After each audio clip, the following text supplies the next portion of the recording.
ನಾವೆಲ್ಲಿಗೆ ಬಂದಿದ್ದೀವಿ ಅಂತ ಯೋಚನೆ ಮಾಡ್ತಾ ಇದ್ದೀರಾ? ಬರ್ರಿ ಕೇದಾರಣ್ಣ ಕೇಳೋಣ. Dasara shopping Dasara. Congratulation brother. ಫುಲ್ಲಾಗಿ ಶಾಪಿಂಗ್ ಮಾಡಕ್ ಹೋಗ್ಬಿಟ್ಟಿದ್ದೀವಿ. ನೋಡ್ರಿ ಇಲ್ಲಿ ನೋಡ್ರಿ ಹೆಂಗ್ ಮಾಡ್ತವ್ರೆ. ದೇವ್ರು ನಿಂಗೆ ಒಳ್ಳೇದು ಮಾಡ್ತದ. ನಿನ್ ಜನ್ಮಕ್ಕೆ ಹೋಗೋ. ನಮಸ್ಕಾರ ಬಳ್ಳಾರಿ ಜನರೇ, ನಾನು ನಿಮ್ಮ ಬಳ್ಳಾರಿ ಹುಡುಗ ಅನಿರುದ್ಧ್. ಫುಲ್ ಹೀರೋ ತರ ಝೂಮ್ ಅಲ್ಲಿ ಹೋಗ್ತಾ ಇದೀನಿ ನೋಡ್ರಿ. ಬಟ್ಟೆ ತೊಗೊಳಕ್ ಏನಿಲ್ಲ ಅಂದ್ರೂ ಸುಮಾರು 15 ಜನ ಹೋಗ್ಬಿಟ್ಟಿದೀವಿ. ಬಟ್ಟೆ ಅಂಗಡಿಯವರೇ ಗಾಬರಿ ಆಗ್ಬಿಡ್ಬೇಕು. ಶಾಪ್ ಅವರು ಫುಲ್ ಪಿಚ್ಚಲ್ ಗಾಯ್ಸ್ ರಾಪ್ ರಾಪ್ ಅಂತ ಹೋಗ್ತಾ ಇದೀವಿ. ಮಧ್ಯ ರೋಡಲ್ಲಿ ಸಂತೋಣ ಸಿಕ್ಕ ಬಹು ಅಂತ ಹೋಗ್ತಾ ನೋಡ್ರಿ.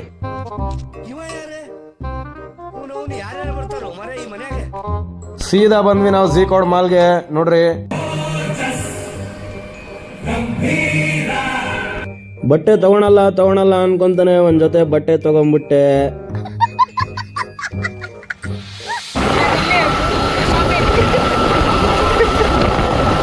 ನೋಡ್ರಿ ಎಷ್ಟು ಬಟ್ಟೆ ತಗೊಂಡಿದೀವಿ ಅಂತ. ಯಪ್ಪ ಇವತ್ತು ಬೈಕ್ ಬೇರೆ ಇದ್ದಿದ್ದಿಲ್ಲ, ಫುಲ್ ಆಗಿ ಮಳೆ ಬರ್ತಾ ಇತ್ತು. ಡ್ರಾಪ್ ಕೇಳ್ಕೊಂಡು ರೂಮಿಗೆ ಹೋಗ್ತಾ ಇದ್ದೆ. ಮತ್ತೆ ಸಿಗೋಣ ಇಂತಿ ನಿಮ್ಮ ಅನಿರುದ್ಧ್.